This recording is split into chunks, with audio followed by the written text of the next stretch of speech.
Saludos amigas, amigos. Ustedes sintonizan Acento TV y este es su espacio de entrevistas y comentarios a partir de ahora.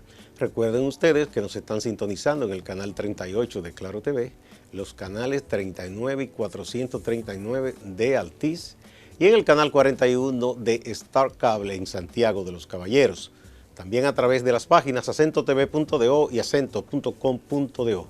El tema de este día en A Partir de Ahora, una conversación con el poeta, ensayista, gestor cultural y profesor universitario Julio Cuevas, el doctor Julio Cuevas, un académico de larga data, un hombre entregado a las letras y a la pedagogía, a la enseñanza. Vamos primero a una brevísima pausa.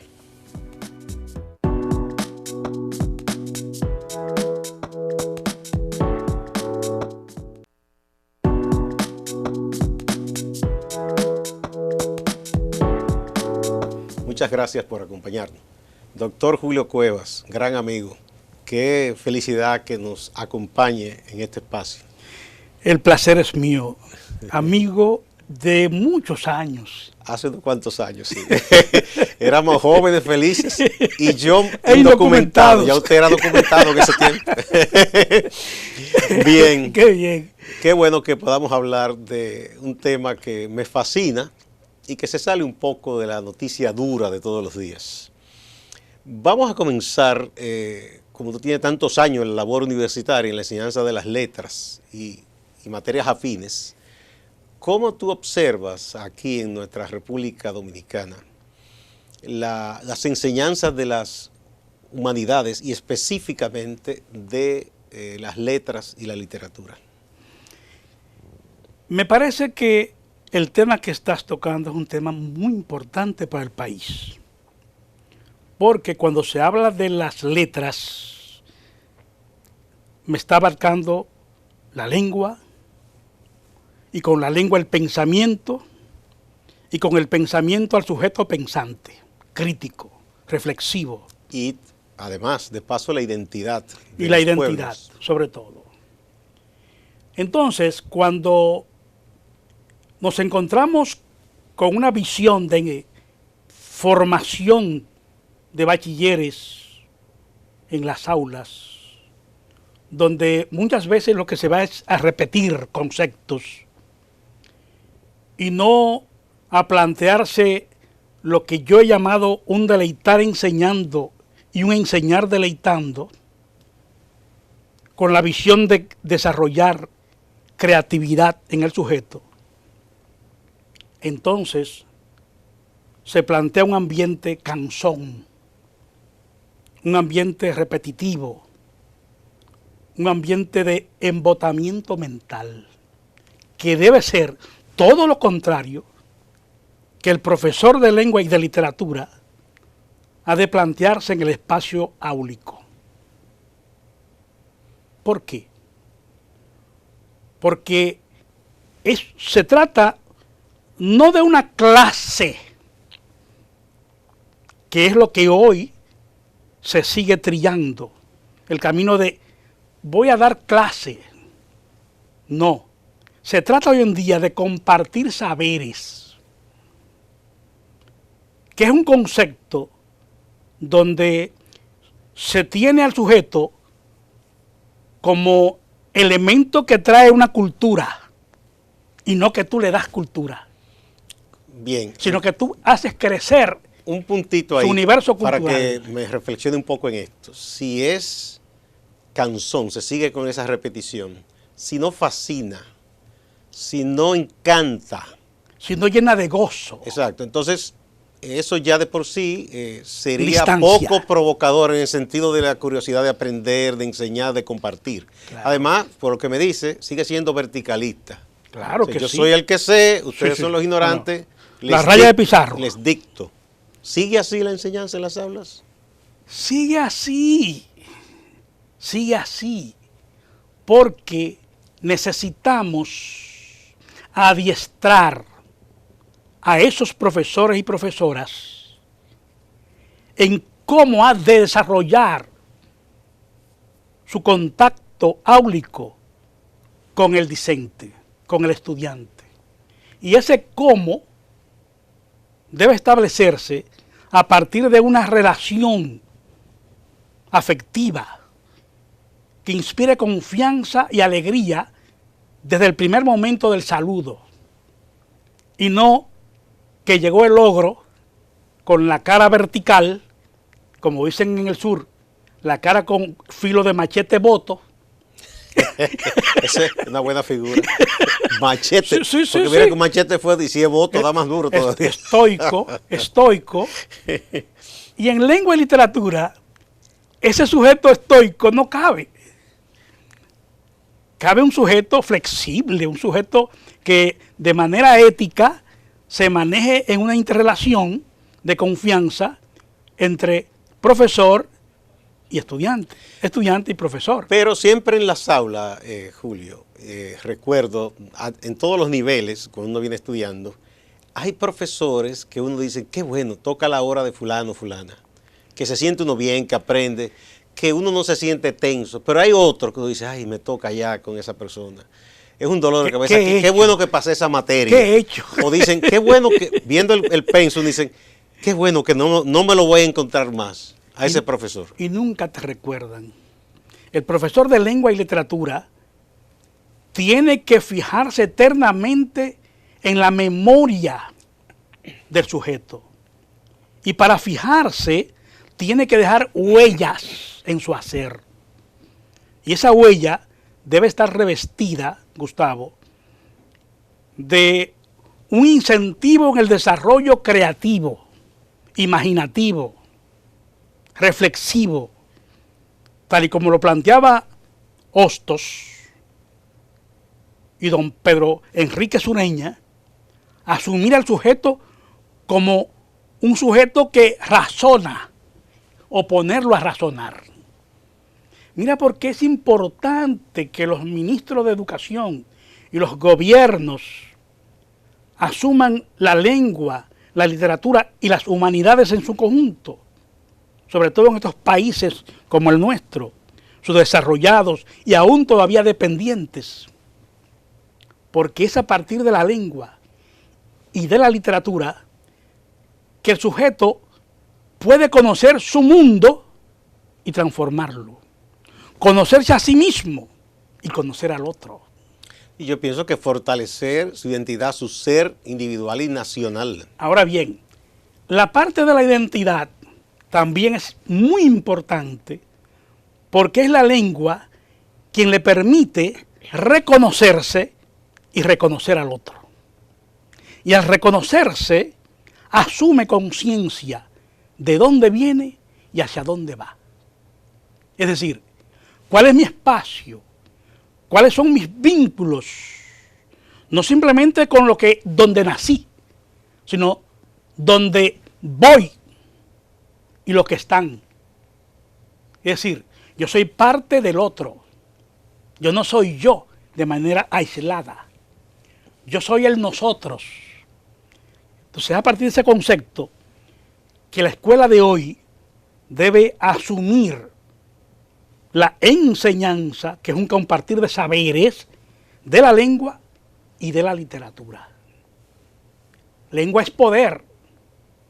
El sujeto que domina su lengua es un sujeto que tiene visión crítica en relación a su contexto, a su historia. Sabe pensar mejor. Claro, sabe pensar mejor y sabe plantearse qué quiero, qué necesito y qué no necesito. Es decir, es a partir de la lengua, Gustavo, que un sujeto puede estar adiestrado para dominar la física, la química, las matemáticas y cualquier otra simbología. Claro, porque si no la domina, no puede tener la capacidad de comprender. Perfectamente, porque el primer universo simbólico que el sujeto, debe dominar es la simbología de la lengua.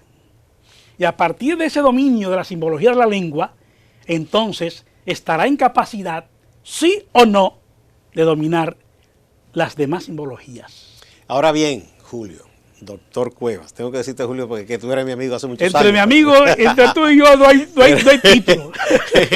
Sí, pero yo sé que tú eres una persona dedicada a tus estudios y cada grado y cada título te lo has ganado a pulso. Tú sabes bien de dónde vengo. Exactamente, sí, no, por eso te digo. Entonces, todo esto, ¿qué tanto nuestras academias, por no mencionar la estatal, que es la más respetada y la de mayor historia, nuestras academias universitarias y nuestro sistema educativo en general, qué tanto forma a los docentes, a los profesores, a los educadores, para que tengan esa visión clara de cómo se debe enseñar? Es que esa debilidad está en la educación superior dominicana. En general. En general. Es que estamos encasillados en una visión del Magister DC todavía. Todavía. Y yo soy el dueño del saber. Y hoy en día ya esa visión no cabe en el espacio áulico de las universidades ni de las escuelas. Nunca debió ser, pero antes se aceptaba más fácil. Claro. Hoy no es verdad que ni siquiera el niño es tan dócil así. No. Ya nadie es tan dócil. No.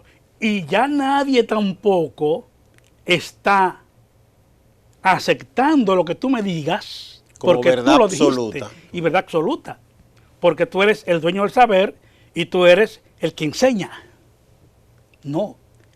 Como bien dices, ya cada estudiante, niño, adolescente, joven, tiene un computador, tiene un teléfono inteligente, que tú estás conversando con él a nivel de clase y él está buscando eso que tú... Verificando eso que tú estás diciendo ahí y más allá en cuenta de lo que tú estás diciendo. Sí. Es decir, la tecnología hoy en día nos lleva a un reto permanente y constante, ¿eh? Sí. Rápido. Y el maestro de hoy que desconoce eso está desfasado. Eso nos lleva a otra reflexión. Sí. ¿Qué tanto ya es una responsabilidad de Estado en general? Las autoridades de un tiempo a esta parte, digo yo, con esa irrupción de las tecnologías y las comunicaciones modernas, ¿qué tanto se han dejado, digamos, desbordar y no han tomado conciencia de que se deben cambiar muchos paradigmas, de que se debe transformar el concepto de enseñanza-aprendizaje en este tiempo? Fíjese, la situación no es entregarle un computador a un estudiante, ni a un profesor. Es hacerle conciencia de la importancia de ese aparato en su vida, para bien y para mal. Sí. Porque también entonces media un asunto ético. Y es que al entregar el aparato, el instrumento, computador, debe también plantearse una orientación permanente de hasta dónde ese computador lo puede hundir o lo puede levantar como sujeto en un momento dado. Los gobiernos no han tenido conciencia de asumir el desarrollo tecnológico como punto de partida, de aprovechamiento, para adaptarlo a la educación nuestra, nacional, dominicana, y asumirlo como planteamiento de desarrollo. Lo han asumido como planteamiento de entretenimiento, y ellos lo saben que es así. O sea, cuando tú entregas un computador a un estudiante en una escuela, no es que él se vaya contento, el estudiante, porque le dieron una cosa nueva que no puede comprar. Y ahí puede jugar, hacer muchas cosas, porque esa no es la finalidad. Esa no es la finalidad. Sin que se le prohíba. No. Pero orientarle para que sepa aprovechar. Una guía de cómo aprovechar para su crecimiento personal, humano.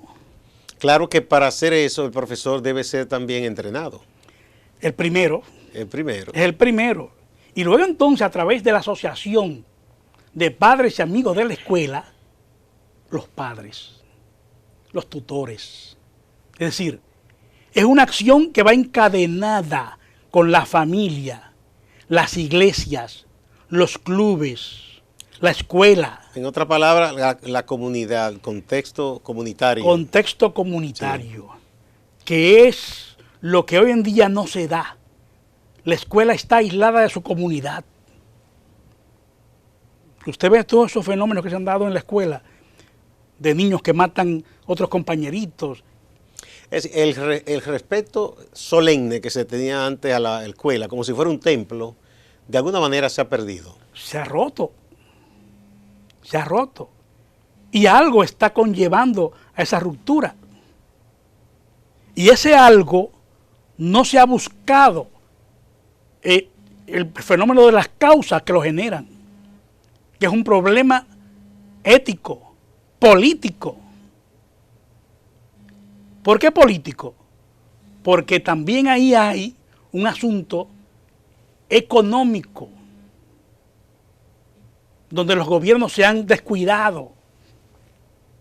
¿Me entiende? Un hogar que no tenga cómo complacer a nivel de lo que es el desayuno, aunque la escuela lo da, o lo que es la compra de medicina, es un hogar violento.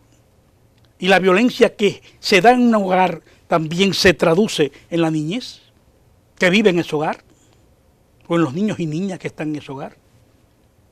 Eso es un problema de Estado. Es un problema de Estado. Y como problema de Estado, nuestros gobiernos han de tener la responsabilidad política de asumirlo. O sea que estamos hablando de un problema muy profundo. Claro que sí, profundo por un lado y simple por otro. Es disposición política de arreglar y de hacer. Ahora vamos a otra parte. Usted me motivó para eso, con esa última expresión que usted dice, sí, porque, de disposición política, o muchos dicen voluntad política, o yo digo muchas veces criterio político. Bueno. Pero oye bien, es que cuando hablamos de lengua, y hablamos de literatura, y hablamos de cultura, hay un componente político por debajo de poder. Obviamente. E incluso cuando hasta más allá de las fronteras nacionales, porque si yo hablo X idioma, yo no solo tengo una identidad con mi pueblo que habla ese idioma, sí, sino que hay una comunidad internacional que habla la misma lengua, que de alguna manera con esos otros pueblos, hermanos en la lengua, tengo mayores niveles de interacción, cosas en común, que con otros pueblos que aunque queremos y respetamos, no son de la misma comunidad lingüística.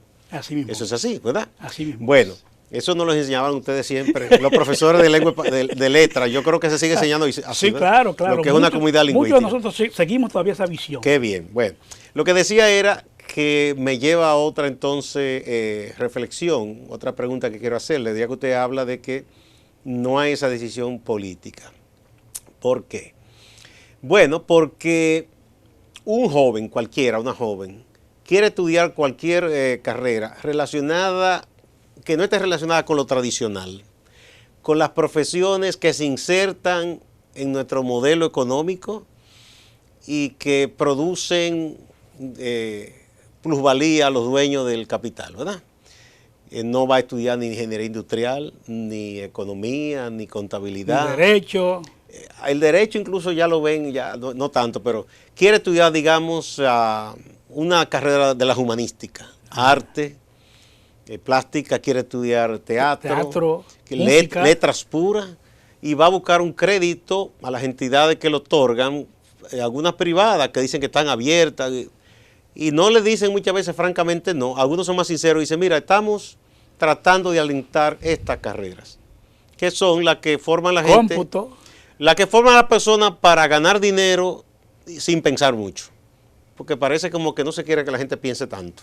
Entonces, por eso digo, eso desde el punto de vista privado, bien. Si yo tengo dinero y tengo una empresa, yo empleo mi dinero en lo que me da la gana. Una vez que yo le pague impuestos al Estado. Ahora, el Estado se supone que no es con una visión de ganar dinero, sino que debe alentar todo el saber e incluso apoyar sobre todo aquellas áreas del conocimiento que no son de interés de quienes auspician becas y cosas para obtener la reproducción de su capital, ¿verdad?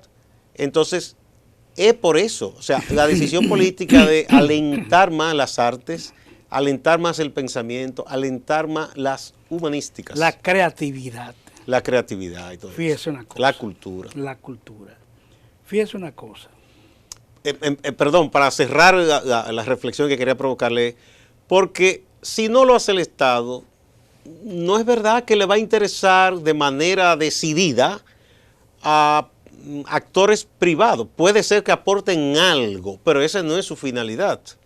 Porque ahí no se cumple con una parte, pero no se va a hallar una devolución de esa inversión directa, que es como piensa el dueño del capital.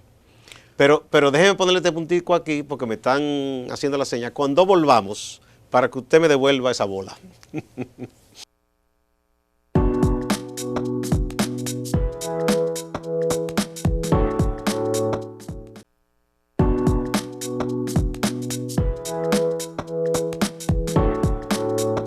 Muchas gracias por acompañarnos en A Partir de Ahora. Estábamos conversando con el profesor, el doctor Julio Cuevas, sobre la cultura, las humanísticas, la enseñanza y todas esas cosas que nos deben preocupar como sociedad, como pueblo, como país.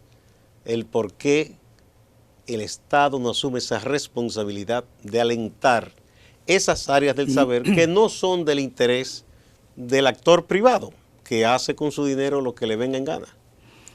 Eso se resume, amigo mío, en dos conceptos. Vamos a ver. El primero, que no se toma la visión de la formación de un sujeto democrático, de un sujeto con ciudadanía y visión democrática. Un ciudadano que no es un consumidor nada más. Ciudadanía. Ciudadanía no simplemente implica que tengo cédula, no, tengo derechos. Reclamo. Claro, exijo, tengo derechos. Si tengo derechos y tengo deberes, no simplemente son deberes, también tengo derechos. Y un derecho conlleva al sujeto a reclamos. La pregunta es, ¿quieren nuestros gobiernos desarrollar una ciudadanía que reclame? Hemos visto los ejemplos. ¿A quién conviene o no conviene que el hombre y mujer dominicanos sean críticos, pensantes, sean ciudadanos y no simples números en las estadísticas? A la sociedad dominicana le conviene. Y un gobierno que asuma un Estado con esa concepción nunca será olvidado en este país. Porque ninguno lo ha asumido. Asumir al sujeto estudiante no simplemente como un número, una estadística, sino con una visión de ciudadanía, un sujeto ciudadano con derechos y deberes, y un derecho a pensar, y un derecho a crear, y un derecho a entretenerse sanamente, y un derecho a imaginar, y un derecho a tener una visión crítica de él mismo y de los demás. Es decir, eso no está en el programa político de nuestros gobiernos actuales ni los pasados. No debes olvidar que el 4% para la educación. La educación, ¿en qué se ha utilizado? Se ha utilizado para el desarrollo de ese concepto de ciudadanía en nuestros espacios áulicos. No. Se ha utilizado en este momento, y te está hablando un sujeto comprometido, que tú sabes bien, mi compromiso político público. ¿Pero en qué se ha utilizado? En la construcción de edificios para adaptarlos como escuelas. Porque un edificio no es una escuela. La construcción para meter estudiantes y profesores no es una escuela. Para tener el concepto de escuela se necesitan otros funcionamientos. Pero déjeme hacer un chin de abogado del diablo, profesor. Sí. Porque lo que han dicho las autoridades es, bueno, como que faltaban espacios. Había una carencia de infraestructura física, se comenzó con esa parte y que ahora se está comenzando a abordar lo otro. La capacitación docente, la tanda extendida. Esa otra parte, ¿cómo usted ve? ¿Piensa que va marchando como se debe? Una vez que ya se ha completado más o menos un número importante de edificaciones. Yo creo que el gobierno en la parte de las edificaciones ha cumplido con una gran deuda social en este país. Ahora bien, una vez cumplida ya esa deuda, se necesitan cumplir otras deudas. Porque son muchas las deudas que arrastramos en este país. Sí, no es que se van de la noche a la mañana a alcanzar esas metas. Eso es al paso. Pero usted ha tocado un tema muy importante con la tanda extendida. Que se supone que debe marcar pronto un antes y un después en la formación de nuestros estudiantes. Lo marcará siempre que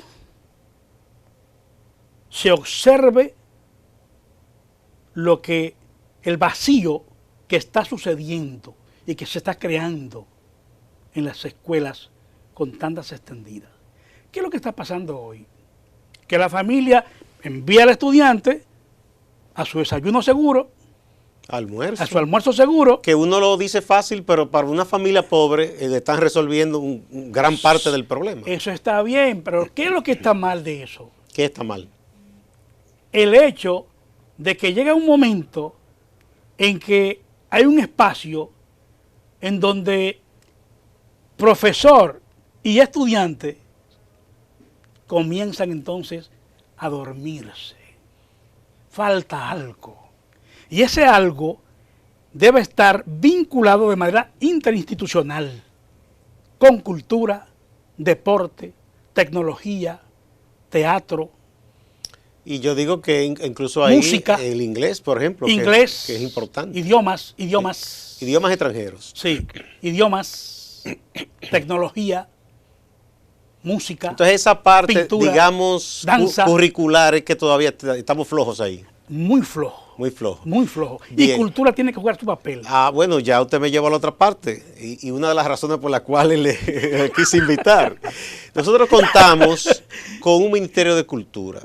Se luchó mucho, los gestores culturales, la gente del mundo de la literatura, porque se le tuviera una mayor valoración desde lo público. Habían dependencias, por ejemplo, en el Ministerio de Educación, pero siempre incluso las escuelas de Bellas Artes, donde las hay, que no todas las provincias tienen ese privilegio, eran tenidas a menos. Y yo creo que todavía, o sea, está una escuela, los muchachos ahí más o menos aprenden música, aprenden un poco de artes plásticas, las que estaban mejor tenían una sala de teatro, una escuela de teatro. De ahí, bueno, de ahí salieron muchísimos de nuestros grandes artistas plásticos y de la danza y todo, pero como que eso se fue un poco olvidando. Se logró primero la dirección de cultura, ¿verdad? El directorio. Luego se transformó, hubo acuerdo inclusive político entre diversas fuerzas políticas distintas en ministerio. Pero ha habido muchas quejas y yo creo que no ha habido un ministro que no sea criticado por uno y defendido por otro, y en muchos casos más criticado que defendido. El Ministerio de Cultura, ahora que usted habla de eso, uno pensaba que iba a trabajar más de común acuerdo con el Ministerio de Educación y con otros ministerios. Con artesanía. Con muchas cosas, ¿verdad? ¿Qué se puede hacer? Ya que usted no es partícipe de la idea del buen amigo Víctor, que él dice, bueno, como los ministros dicen que es un problema de recursos, convirtamos ese ministerio en un viceministerio de educación en donde sí hay plata, para que se tengan los recursos y se desarrollen las políticas culturales. Usted dice que no, que debe mantenerse y como relanzarlo, algo así. ¿Qué hacer para que ese ministerio sirva a los fines de afianzar, por ejemplo, en la educación, la parte humanística y cultural, por ejemplo? Cuando se creó el Consejo de Cultura, se creó precisamente con esa visión de que sirva de plataforma para crear el ministerio, lo que hoy es el ministerio, que primero fue secretaría, ¿verdad? Sí. Bueno. Pero ¿qué resulta? Que al crearse el ministerio, la visión política que está sostenida en el texto legal no ha sido asumida tal cual lo dice la ley. Póngame un ejemplo. Por ejemplo, se plantea allí apoyar a las provincias en lo que es el desarrollo a nivel musical, de danza, teatro, pintura. Y yo le pregunto a usted, por ejemplo, el caso nuestro, el mío, de Neiva, provincia de Bauruco, ¿dónde están las escuelas de música? Es decir, uno pensaba, y ahí yo creo que le tomo la idea, que pensaba, ya creado el ministerio, sí, no iba a quedar por lo menos una provincia. No iba a quedar que no tuviera, aunque sea una escuela de música, básica de enseñanza de las de artes. pintura. Sí, no la tienen. No está. En el caso de la región sur, que usted conoce bien, le dicen sur profundo, a algunos no les gusta que le digan así. No, el sur. El sur. El sur es el sur. El sur. De esas provincias, ¿cuáles tienen una escuela de bellas artes, por ejemplo? Yo quisiera que Cultura me la plantee. Pero San Cristóbal no tiene. Fíjese, oiga, lo que pasa en San Cristóbal, oiga bien, es un caso muy especial. Es especial. Muy especial. Porque allí el ayuntamiento tiene un compromiso municipal. Pero eso pasa en muchas provincias. Sí, claro que sí. Que la alcaldía o el ayuntamiento es la que sostiene. Pero en Neiva, ni el ayuntamiento, ni el gobierno. No hay. Ni banda de música. En Barahona, por ejemplo. En Barahona hay. Barahona es también otro caso especial, óyeme bien. Sí, son casos especiales. ¿Por qué Barahona es especial? Óyeme, resulta que en el caso de Barahona, que justamente allí tienen lo que se llama la representación provincial. Del ministerio. Del ministerio. Hay una representación. Claro. Sí. Es decir, la cabeza de la región a nivel cultural del suroeste. Está ahí. En Barahona. Claro. ¿Y qué se supone Mi que amigo hace? Dan Acosta. ¿Qué se supone que hace? Su trabajo. ¿Qué hace esa oficina? ¿Cuál es la responsabilidad? Mire, la responsabilidad de esa oficina es la de promover en niños, niñas, adolescentes y jóvenes las artes, la danza, la pintura, el teatro. Y ahora el cine. Todo el potencial. Todo el potencial cultural. Que se pueda desarrollar. Que demasiado hay en el sur. Sí, sí, sí. Le digo la verdad. Ahora mismo, en el caso de Neiva, hay jóvenes que por motus propios están desarrollando el cine en Neiva y no han encontrado un apoyo estatal. Pero ya ahí entonces viene la dirección de cine. La dirección de es cine. una dependencia de cultura también, de pero cultura, que aquí cada quien está por su lado. Y con presupuesto. Con sí, presupuesto sí. muy especial. De hecho, incluso hay una ley de cine que yo creo que le genera una ley de cine sí. que está apoyando. Pero ese apoyo financiero no llega a las provincias. Se queda en el centro capitaleño. ¿Quién es responsable de que se quede todo a nivel del centro de la capital? Es el mismo Estado, el gobierno, por un lado. Porque no ha descentralizado sus políticas. Y eso es un mal que tiene cultura desde el principio. Pero hay una cosa que yo quiero provocarle con esto. Sí. Le voy a decir. O seguir provocando. Sí, yo tenía un criterio, como mucha gente, erróneo, que aquí se habló mucho tiempo. Una de nuestras músicas es el merengue, ¿verdad? Una de ellas, porque son muchas. ¿Qué tema es? Expresiones musicales. Pero decían, está en crisis, merengue está en crisis, merengue. Después de ese auge que hubo de tantas orquestas en los 80, que se expandió, que influimos en otros países, que en Puerto Rico después ya tocaban más merengue que otra cosa. Sin embargo, dos amigos, o dos o tres amigos, Rafael Charjú Mejía, Dagoberto Tejeda, Diony Fernández, que lo he hablado, y Uchi, aunque no he hablado con este tema con él, pero he visto lo que él ha hecho en las investigaciones junto con Rafael Charjú. Y Rafael me decía, no, el merengue no está en crisis una industria de gente que tenía fábrica de discos, tenía orquesta y ganaba plata con eso, pero donde se toca el merengue, como es, siguen naciendo personas que hacen tambora, se le enseñan a los hijos, siguen pasando la tradición. Y cuando un conjunto típico de esos toca en el Cibao, cobra más que la mejor orquesta. Con los palos, por ejemplo, las otras expresiones rítmicas, los atabales. Las salves. Todas esas cosas, este documental maravilloso que hicieron la Morena Salazar y Adalberto Grullón, con otros investigadores, fueron por el sur, por el Cibao, por el este. Eso está vivo y coleando. Pero eso no se lleva a un estudio de grabación, ellos lo llevaron. Pero eso, cuando ellos quisieron estrenar ese documental, no se les quería prestar la sala de teatro, porque yo no sé cuál es el criterio de que lo que es dominicano no es cultura.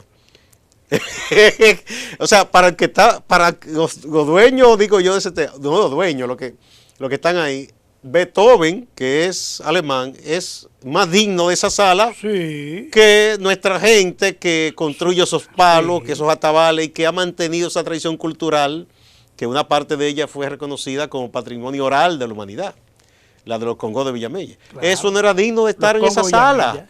Entonces, yo digo, la población, el pueblo, sigue reproduciendo, amando su cultura, pasándola de generación en generación, pero hay un desfase, hay una ruptura. Los burócratas desde el Estado no valoran eso, o no se dan cuenta que eso existe. Ellos lo saben que existe. ¿Y qué pasa entonces? Lo que pasa es que hay una concepción que desprecia eso. Eurocéntrica, una visión españolizante todavía, donde lo extranjero vale más que lo nuestro. Y a propósito del merengue, que por cierto hubo un ministro de Cultura que deshizo la escuela de... La única escuela que existía. De merengue como la borró. Entendía que eso no importaba. Ahí está la expresión del gran apoyo que tiene el merengue. Cuando un ministro de Cultura la deshace, la quita de un plumazo, porque le dio la gana. Y al gran maestro Crispín Fernández lo querían crucificar porque dijo que había que enseñar merengue en el conservatorio. ¿Lo querían matar? Sí. Entonces, usted me dice a mí que los palos, las salves, los congos de Villamella, todo eso está se vivo. Mantienen. Y es cierto. Sí, vivo. Y la gran pregunta, ¿lo mantiene el Estado? No. ¿Tiene escuelas? No. ¿Hay escuelas de merengue en este país? El pueblo espontáneo. ¿Hay escuelas de merengue en este país? Yo espero que hayan reabierto la que cerraron. Es lo que se llama la cultura cimarrona. Que se impone. Tiene una particularidad en todo el mundo, es rebelde. Es rebelde, claro. Cimarrón. Cimarrón es rebeldía. Entonces, mientras el Estado y en particular los gobiernos no apoyan ese desarrollo cultural popular, comunitario, popular, el mismo pueblo busca su defensa. Se aferra, sí. Se aferra a su defensa, a sus raíces. Y es por eso que hoy en día tenemos en todos los pueblos, tenemos el folclore, tenemos las salves, tenemos los palos, tenemos los ritmos que son nuestra sangre mulata, porque eso viene una gran parte de África. Sí, sí, de nuestra africanía. Que hay gente que no le gusta que se hable de esa parte. No, ¿por qué? Porque eso de la identidad y de las identidades, eso no se toca en este país. Bueno, pero como decía Nicolás Guillén, ese gran poeta cubano, respecto a ese asunto también de ese complejo que tenían los europeizados en Cuba, que decía, él ponía como un tambor hablarle a una persona así acomplejada y decía, yo sé, tú en público me escupes, pero en secreto me besas. Sí. Mire, tomando en cuenta esa concepción de rechazo a lo nuestro, yo dediqué mi tesis doctoral a las identidades en Juan Criollo y otras antielegías, que es una obra de Víctor Villegas, que fue una tesis reconocida en la Universidad del País Vasco a unanimidad, como sobresaliente en Europa. Pero que plantease un pleito con relación a la defensa de nuestras raíces negras, de nuestra cultura, de ese sujeto que aún desconocido, entre comillas, reclama su ser, su existencia, su existir, y exige su espacio. Su espacio. Porque aunque el Teatro Nacional se niegue a escuchar el merengue y a promocionar el merengue desde sus salas, el pueblo lo exige, lo reclama, lo impone. Y va a llegar el momento, ya está el momento, donde la bachata ha sido sostenida de la manera más alta en la sociedad dominicana. Y ahora mismo es la bachata y el merengue los que han y están internacionalizando a nuestro país. Pongamos otro puntito ahí, que es una buena forma de cerrar este segmento, y vamos a una pausa.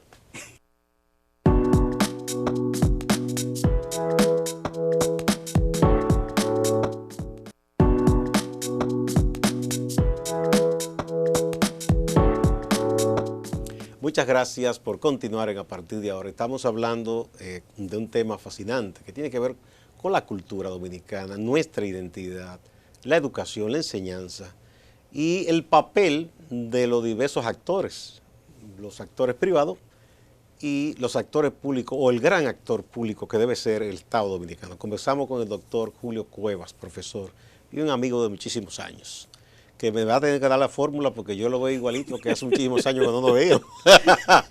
¿Qué es lo que se come en Neiva? ¿Qué es lo que se come en Neiva? Que ustedes se conservan tanto.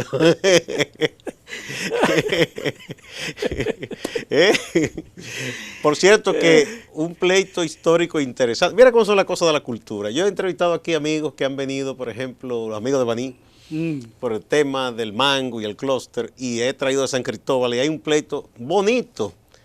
Es una rivalidad amistosa porque los sancristobalenses dicen el tal mango de Baní no es de Baní, de San Cristóbal. Igual me dicen los amigos de Neiva, el supuesto plátano baraonero es de Neiva. Es cierto. Pero usted se va a un lío con los baraoneros. Pero que es cierto. Pero son rivalidades bonitas. Eso existe en los pueblos, sí. Yo he andado mucho el país como reportero y siempre he descubierto en todas las regiones que hay como esas rivalidades. En el este, por ejemplo, los romanenses y los petro-macorizanos se tienen como una tirantez amistosa. Fíjese, resulta que es que Barahona, a nivel de producción de plátanos, sí. Yo soy hijo de agricultor, sí, dígame, campesino, consume internamente, pero el plátano que viene aquí, a la capital, es de Neiva. Eso es de neivero. ¿Verdad? Claro, por más que le de digan, Galván. Por más que le digan plátano baraonero. Por más que le digan baraonero. De Galván, de Tamayo, ¿verdad? Tamayo, Galván, el mismo Neiva, sí. Villa Jaragua. De ahí es mi amigo. Es que produce Rafael Méndez. Claro, Rafael Méndez, mi amigo. Sí, ustedes todos se conservan. Yo no sé, parece que el plátano neivero pone joven a la gente. Porque además, el plátano neivero se distingue del otro plátano. Es un plátano suave. Ajá. Blandito. Yo no sabía eso. Sí, sí. Es así. Sí. Cualquier sureño te sabe distinguir un plátano del sur que un plátano cibaeño. No, sí, el cibaeño sí es maduro, como más amarillito, pero es más duro. Correcto. Y es menos grande. Sí, eso es así.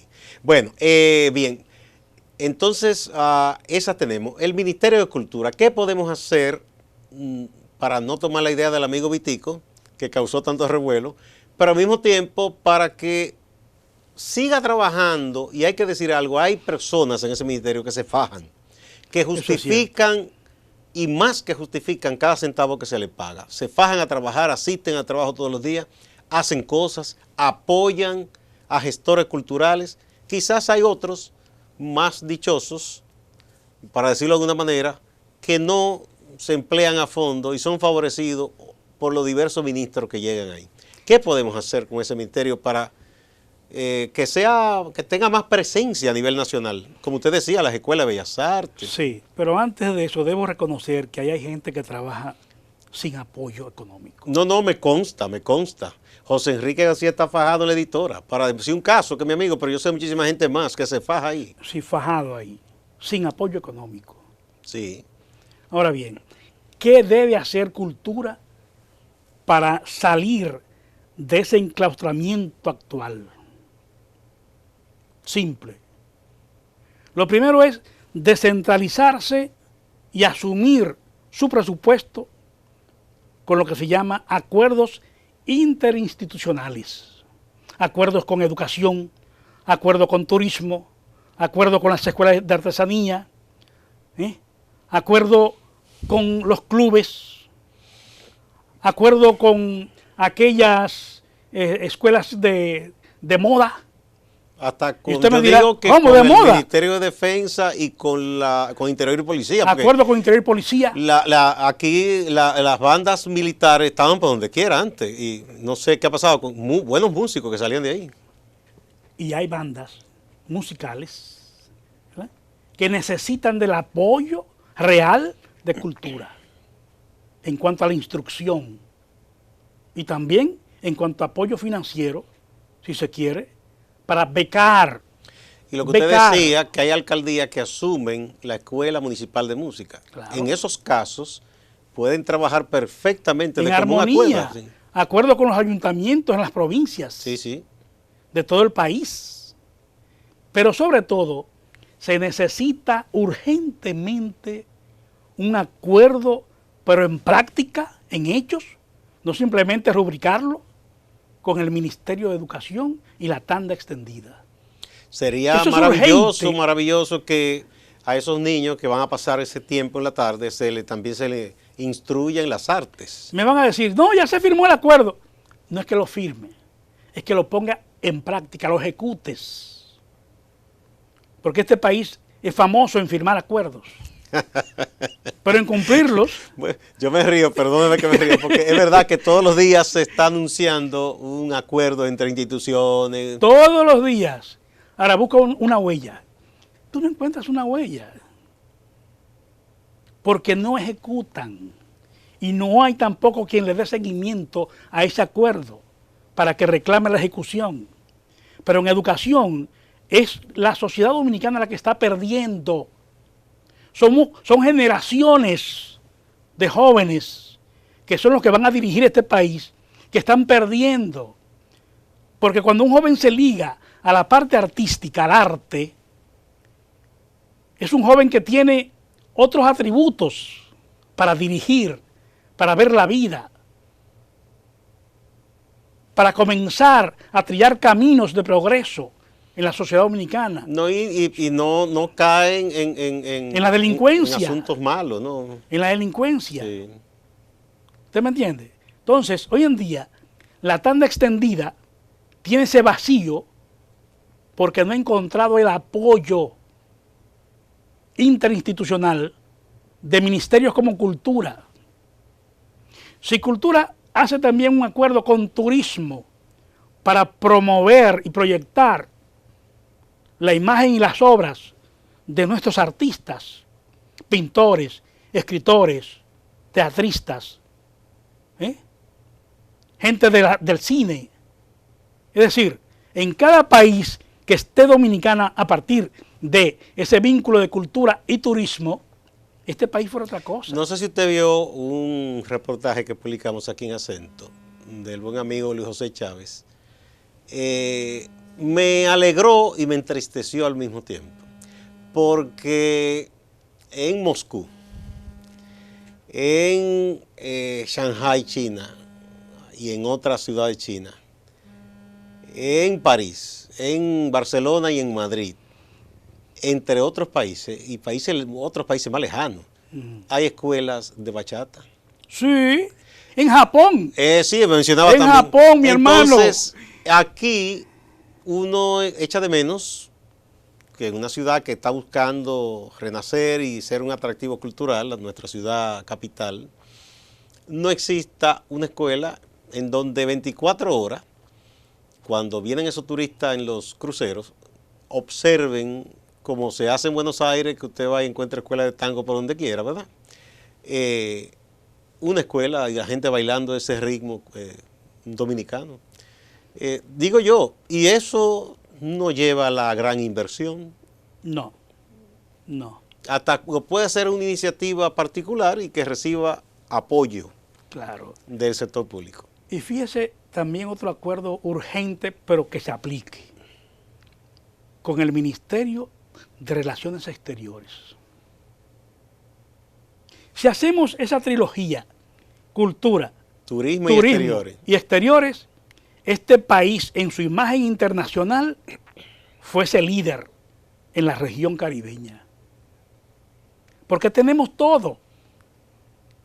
Y ese todo, a nivel artístico, hay que asumirlo con una concepción de Estado. No de que yo soy el artista o yo soy el escritor y yo llevo mi obra. No. Yo debo tener el apoyo estatal que me promueva.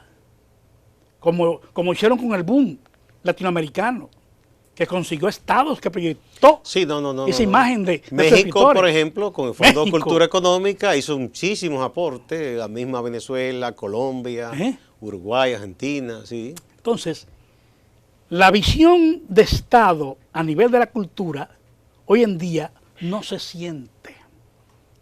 Solo se siente cuando hay elecciones. Pues ahí se siente todo. Todo. O sea, que entonces hay una concepción politiquera de la cultura. No política. Porque si fuera política es buena. No, claro que sí que es buena.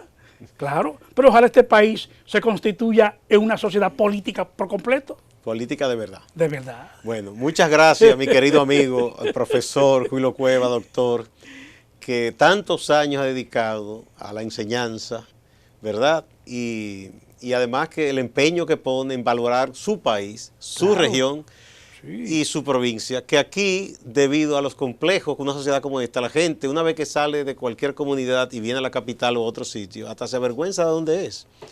Y usted tiene esa virtud que usted defiende lo de Neiva siempre. Mire, siendo un hombre ya cosmopolita.